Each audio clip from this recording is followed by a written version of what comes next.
ସାମୂହିକ ପ୍ରାର୍ଥନା। ହେ ଭଗବାନ, ଆମେମାନେ ତୁମର ଅମର ସନ୍ତାନ। ତୁମେ ଆମକୁ ବ୍ରହ୍ମାଣ୍ଡର ଦୋଳିରେ ଦୋଳାଉଅଛ, ସଂସାରର କୋଳରେ କୋଳେଇଅଛ, ସୃଷ୍ଟିର ବିଭିନ୍ନ ଖେଳଣା ଦେଇ ଖେଳାଉଅଛ। ମାୟା ପରଦାର ଭିତରେ ରହି ଆମର ହସ ଖୁସିକୁ ଦେଖୁଅଛ। ତୁମ ଇଚ୍ଛାର ଅସୀମ ସାଗର କୋଳରେ ଆମେମାନେ ନାଚୁଥିବା ଛୋଟ ଛୋଟ ତରଙ୍ଗ। ଆମେମାନେ ତୁମ ଇଚ୍ଛାର ଅନନ୍ତ ଆକାଶ ଶୋଭା କରୁଥିବା ଛୋଟ ଛୋଟ ତାରକା। ହେ ପ୍ରିୟତମ ଭଗବାନ, ଆମକୁ ବୋଧ କରାଇ ଦିଅ ଯେ ଆମେମାନେ ତୁମ ଇଚ୍ଛାର ଅଂଶବିଶେଷ, ତୁମ ଭାବନାର ଗୋଟିଏ ଗୋଟିଏ ପରମାଣୁ। ଓಂ ଶାନ୍ତି ଶାନ୍ତି ଶାନ୍ତି।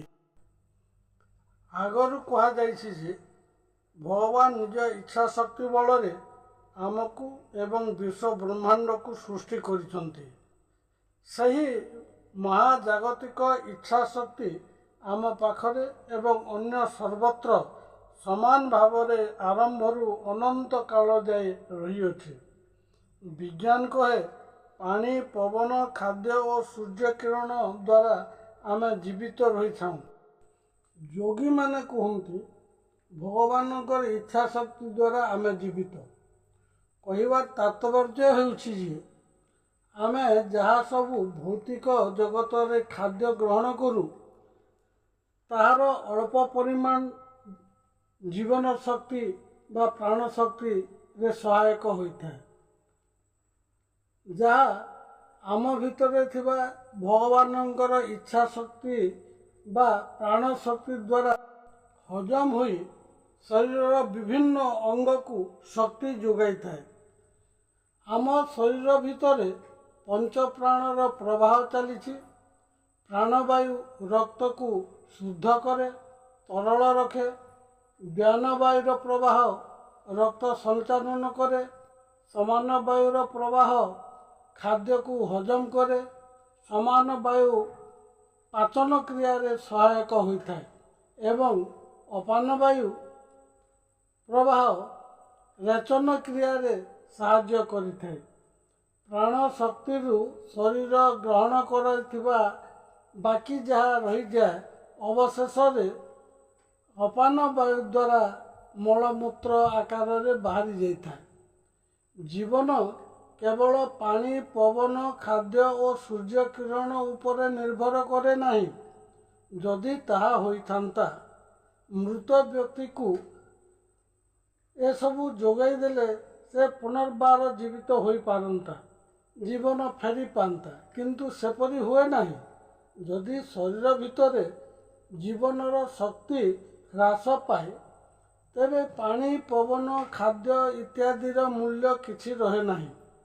ଯେଉଁ ପ୍ରାଣ ଶକ୍ତି ଆମ ଶରୀର ଭିତରେ ଓ ବାହ୍ୟ ଜଗତରେ ରୂପାନ୍ତରିତ ହୋଇଛି, କାର୍ଯ୍ୟ କରୁଛି, ତାହା ଥରେ ଆରମ୍ଭ ହୋଇ ସାରିଛି।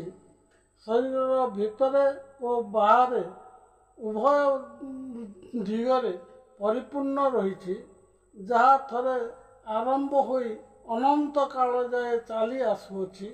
ସେହି ପ୍ରାଣ ଶକ୍ତିକୁ ମେରୁଦଣ୍ଡ ମାଧ୍ୟମରେ ଶରୀର ଅବଶୋଷଣ କରିଥାଏ, ଗ୍ରହଣ କରିଥାଏ, ଜୀବନକୁ ଅକ୍ଷୁର୍ଣ୍ଣ ରଖିଥାଏ।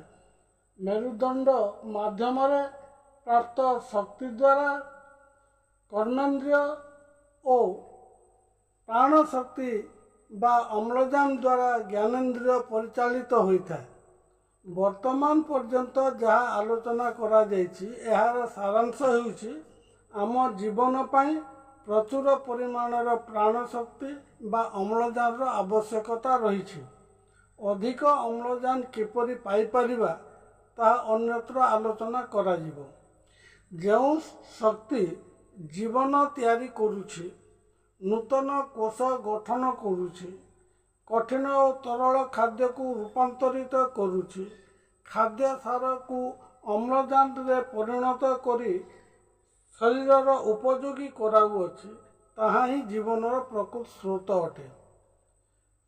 ଗୋଟିଏ ମୋଟର ଗାଡ଼ିରେ ବ୍ୟାଟେରୀ ଥାଏ, केवल सही बैटेरी डिस्टिल वाटर ढाली देले गाड़ी चलिबो नहीं, ताकू बिजुली शक्तिर आवश्यकता रही चार्ज करने को पड़ी था। ठीक सही परी शरीर को खाद्य पानी जोगाई देले ताहा चलिबो नहीं। प्राण शक्ति द्वारा शरीर परिचालित एवं प्राण शक्ति द्वारा ताकू चार्ज करने को पड़ी था। आम शरीर में दुईटी शक्ति सबुबेले कार्य करुअछि, गोटे निजर इच्छा शक्ति, अन्यटी बिनेच्छा शक्ति बा ईश्वरंकर शक्ति। स्वेच्छाचालित शक्ति मांसपेशी बा बिनेच्छा चालित पेशी बोलिक विज्ञान मध्य कही। बिनेच्छा चालित मांसपेशी बा ईश्वरंकर इच्छा शक्ति सबुबेले समान परिमाण रे प्रवाहित होइछि। ए सबु आमर इच्छा रे परिचालित होउथबा शक्ति नुहे। आमे इच्छा न कले मध्य ताहा परिचालित होइଥାଏ, किंतु आमे इच्छा न कले आम हाथ को उठाई परिबा नाही कि गोटे स्थान अन्य स्थान को जाई परिबा नाही। जो कामटी आम इच्छा द्वारा हेउछि ताकू निजर इच्छा शक्ति बोली कहा जाइछि। किंतु धरा जाऊ जनक पक्षघात रोग है, तेबे से निजर हाथ गोड़ उठाई पारिबो नाही। सही स्थान रे ईश्वरीय शक्ति कार्य करू नाही। पक्षाघात दूरीभूत हेले पुणी सही अंग कार्यक्षम होता है।